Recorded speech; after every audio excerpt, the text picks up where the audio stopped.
Well, welcome back to the workshop. We're going to be working on a, let's see, what is this? A Troy-Bilt 33-inch mulching deck.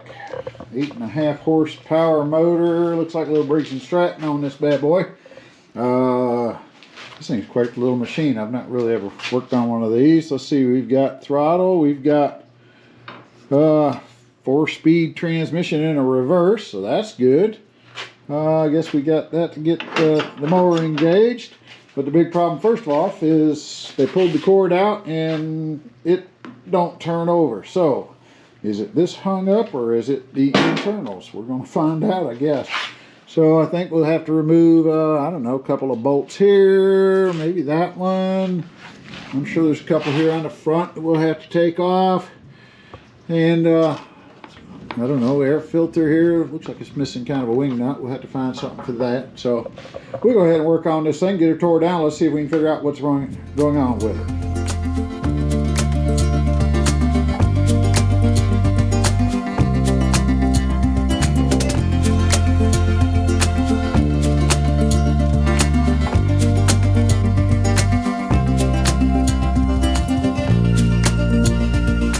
Looks a little rusty.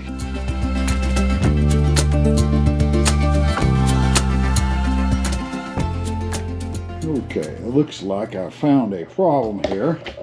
I believe this piece right here should rotate, so we're going to have to do something with that. Like I say, that should be free turning, so we're going to have to take that apart and see if we can get in there and see if we can make this rotate. It should catch one way and not the other, so we're going to tear that apart and see what we can figure with it. Okay, we've got a little bit of this. I don't know if we can get a good close-up on that enough to know, but I'll just show you a little bit about it. Let's see if we can kind of zoom in. This would be helpful if I had a cameraman. Anyways, this is supposed to do it. I put a little bit of Recoil on there, which I love that stuff. And now, you can see if you turn it this way, it pulls the engine around, and then it should, the spring and all, should allow this to swing back. And now, we're going to, got it soaking on that. That looks like it's going to maybe spring back a little bit. So we'll let this penetrate and oil get into it a little bit more. Keep spinning it around. We'll throw that top back on and see if that don't make a difference on when it pulls over. So that'll be the first thing. And then we'll go ahead and start working on all the rest of it. See what else it's going to take to get this whole thing started. I think it's been sitting for, I don't know, he said a couple years. So I'm sure we got to get the gas tank cleaned out and the carburetor cleaned and whatever. So we'll just continue working on it. Okay, so we're going to remove the carburetor, I think, to get it cleaned up. I looked in the tank. That looks clean still. The oil is dirty. We're going to go ahead and change that, but I don't want to do that until after we get the, make sure the thing's going to run. No sense putting fresh oil in a motor that's blowed up or something. It does have compression. We try to turn it over, and we have some compression there because it's tough to turn over. So I think that's good. We'll check the plug, but I think we'll probably be all right with that. Okay, this thing is still not really responding well. It's the next day. It didn't settle out. So we went ahead, we pulled the screen off at the top of this. This sits on here with just a couple bolts going through that. And then took a screwdriver and just get underneath the lip of this thing, and you can peel this on back up off of there. And we can get inside here, show you how this thing works. As you can see, there's little balls in here. And those balls, when you twist this thing one way, they're supposed to kick them out of the way. And then if you go the other way, they catch and they actually hold. And that's what makes them work. And you can see this one over here is actually stuck way up in there. So we're going to have to clean all this up because that's actually what's keeping that thing from working. So we'll get in here and scrub, clean, get those balls out of there, and make this thing spin around right. So we'll go ahead and clean that up. We got to get it so we can turn it over before you can actually see if it's going to start.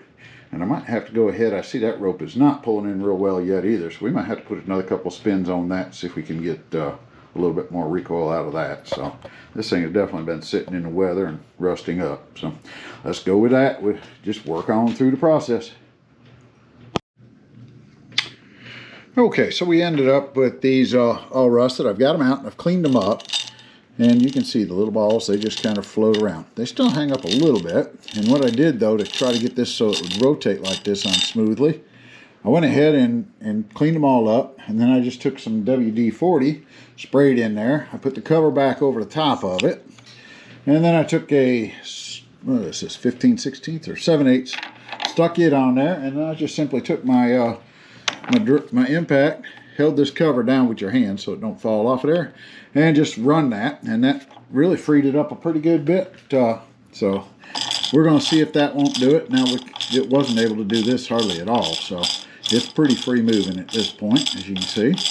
So I think it's going to work. The more it uses, the more it'll go ahead and get those little ball bearings. So I'm going to go ahead, I've dried it back off, got all the rust out of there again. I'm going to go ahead and throw some more WD in there, let that kind of work on itself, and we'll work on the cover and see if we can get that on there and see if we can even pull this thing over. So let's see what we can do with that.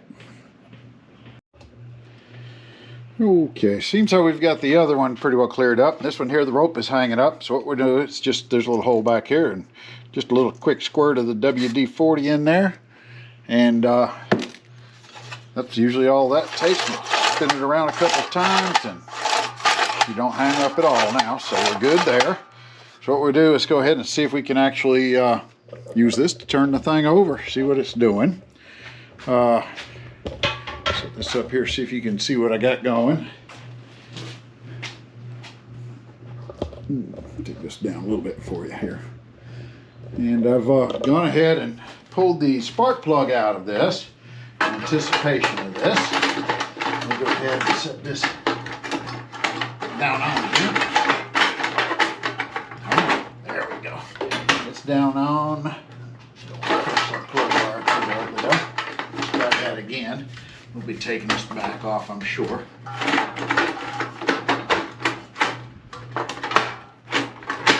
There we go.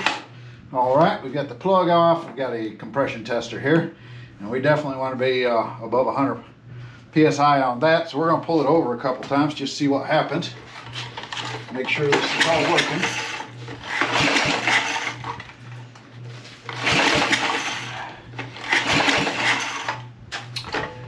Well, that don't look too good. I'm only getting, heck, about 60 psi. Holy smokes, that's low. That's not good at all. That could be a couple of things. Let's make sure I don't have a leak here. Tighten this back up a little bit more. I might try that a little bit more.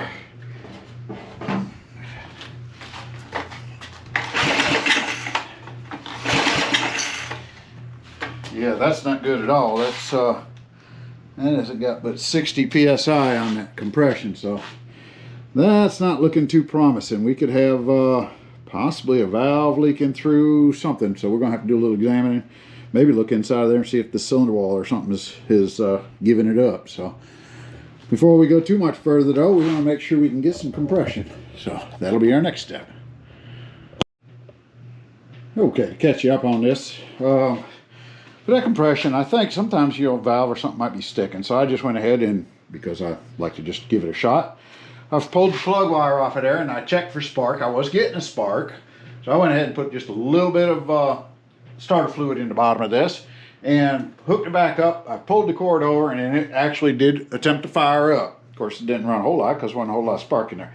So after a couple pulls, it fired off. So I think it's worth going ahead and trying and just see if maybe one of those seats in there are not quite sealed up, and if we can get the motor to start up, hopefully everything will seal off and the compression will come on back. So that's what we're going to shoot for. Next is going to be finish taking off the carburetor. I think I talked about that already once. We're going to pull that off, clean it up, see if we can get that ready to go, and we're making progress. Let's see how that works. Okay, so we took the two nuts off of that, and this whole system here, it just pulls on out. I've got me another little tray set up here. I do like these little magnetic trays, and it kind of keeps the parts separated. So my carburetor parts are going to go here. The other ones over on the other side are all things containing to the or pertaining to the cord. So what we have to do next to get the carburetor off of here is we'll have this little spring. And the looks like the governor's hook's there, and part of the other throttle is here. That should just slide on out of the slot, I believe. So these will be the ones we'll have to disconnect, and also want to remove the gas line. So we'll squeeze that off, pull that off, and then this here just takes a little tiny wrench to back these back out. This one here is already loose a little bit, So we might be able to get the wrench on that one anyways, but they kind of got to get out of this little hole before I can do that. So we'll grab a little wrench and see what we can do with that. All right, we've got the carburetor off, and you see it looks kind of nasty. So the first thing we're going to do is just go ahead and clean it up and just tear it apart, take the bowl off of it, get in there. I've showed some carburetors. This is about the same as all the rest of them. So we're going to clean this one up, see if we find something interesting. We'll let you know, but if it's just dirt, we'll clean it up and get it ready to go back on. Okay, we busted that off there just for interest. This is what comes out of it. This is not looking real promising. If we get this thing to clean up and work, we're going to be talking a miracle here. I don't know. We may have to go order us a new carburetor, I'm thinking. I might go look one up, see how much one is, because this is just all that come right out of the inside of it. So we're going to do a little investigating before I go any further with this thing. I think that's going to be a waste of my time. So let's see if I can find one before we do it. Okay, we've ordered the new carburetor and it's come in. We've matched it up. They look pretty much identical, I believe. Much cleaner. The only difference is a little bit of a hole here. I think the hole sizes are a little bit different. Don't think that's really going to make a big difference. We're going to go ahead and slide this on in and see what we can make it work like. Hopefully that'll spin around a little different too. That's facing the wrong direction, but we'll work with that. So we'll slide it on the thing. Let's see if we can make this thing start up.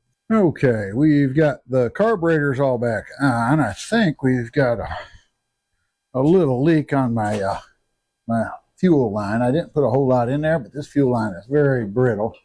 But I'm going to go ahead anyways, and we've got it there. We're going to go ahead and see if she'll fire up. We'll put a little choke to her, and we've got gas into her. See if she'll go.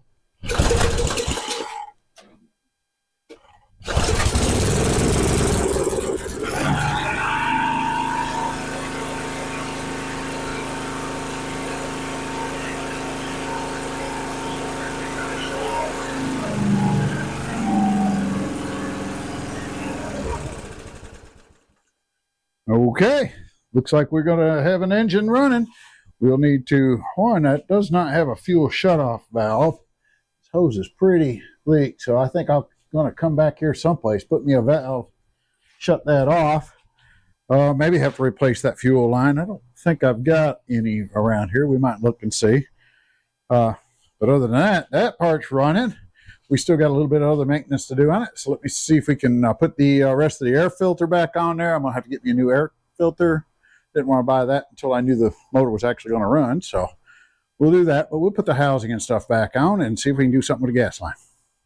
Okay. It also had some tires that were a little flat. And I don't know how we can pick this up, but that's obviously a bad tire. So I don't know.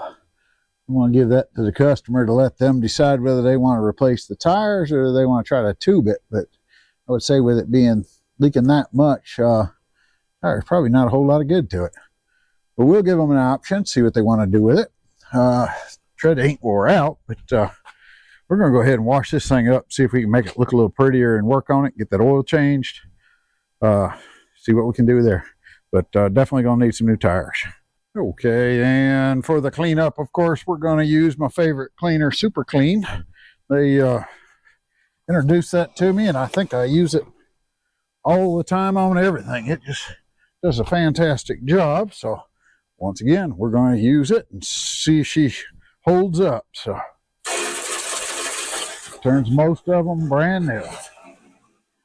Sprayed it on, waited a couple of minutes.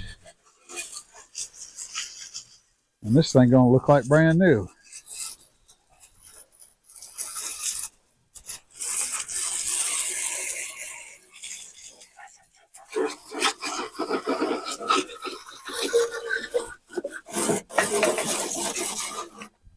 A lot of water in that though.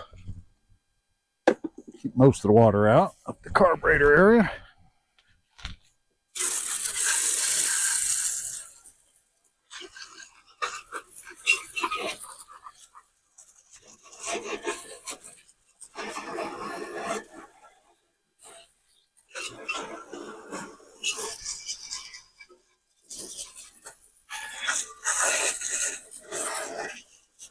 dig some of that out.